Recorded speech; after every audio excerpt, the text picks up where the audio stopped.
माढा तालुक्यातील उंदरगाव केवळ इथं सीना नदीवरील पूर परिस्थिती निर्माण झाली आहे। सीना नदीच्या पाणलोट क्षेत्रात मुसळधार पाऊस कोसळतो आणि त्यामुळे परांडा तालुक्यातील कोळेगाव धरण 100% भरले। त्यामुळे विसर्ग सुरू करण्यात आला। प्रशासनाने नदीकाठच्या लोकांना सतर्कतेचा इशारा दिलाय।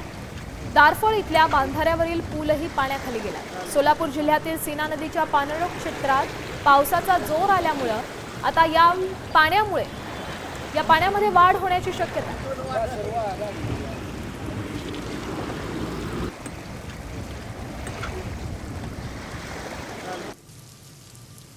नाशिकच्या लासलगावात नाफेडचा कांदा खराब होऊ लागलाय। सुमारे 3 लाख मेट्रिक टन कांद्याची शासकीय खरेदी केली होती, मात्र या कांद्याचा साठा आता खराब झालाय। त्यामुळे कांदा बफर स्टॉक मधून दुर्गंधीही येते।